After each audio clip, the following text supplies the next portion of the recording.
1 Kings chapter 3. Now Solomon made a treaty with Pharaoh, king of Egypt, and married Pharaoh's daughter. Then he brought her to the city of David until he had finished building his own house and the house of the Lord and the wall all around Jerusalem. Meanwhile, the people sacrificed at the high places because there was no house built for the name of the Lord until those days. And Solomon loved the Lord, walking in the statutes of his father David, except that he sacrificed and burned incense at the high places. Now the king went to Gibeon to sacrifice there, for that was the great high place.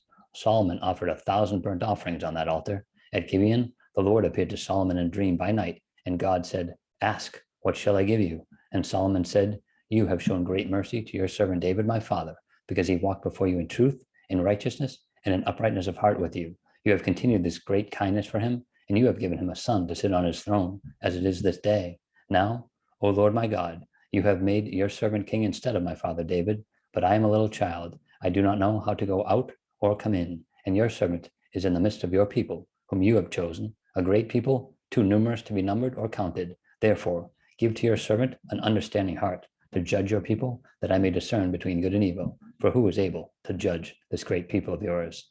The speech pleased the Lord that Solomon had asked this thing. Then God said to him, "Because you have asked this thing, and have not asked long life for yourself, nor have asked riches for yourself, nor have asked the life of your enemies, but have asked for yourself understanding to discern justice, behold, I have done according to your word. See, I have given you a wise and understanding heart, so that there has not been anyone like you before you, nor shall any like you arise after you.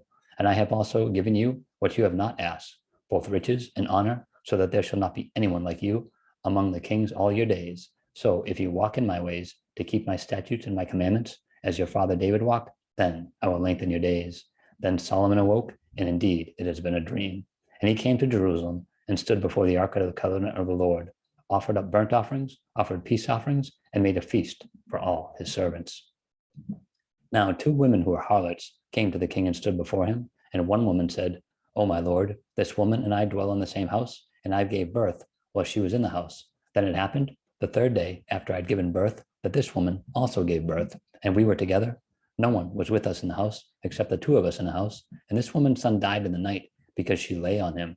So she arose in the middle of the night and took my son from my side while your maidservant slept, and laid him in her bosom, and laid her dead child in my bosom. And when I rose in the morning to nurse my son, there he was, dead. But when I examined him in the morning, indeed, he was not my son whom I have borne." Then the other woman said, "No, but the living one is my son, and the dead one is your son." And the first woman said, "No, but the dead one is your son, and the living one is my son." Thus they spoke before the king. And the king said, "The one said, 'This is my son who lives, and your son is the dead one.' And the other says, 'No, but your son is the dead one, and my son is the living one.'" Then the king said, "Bring me a sword." So they brought a sword before the king, and the king said, "Divide the living child in 2, and give half to one and half to the other."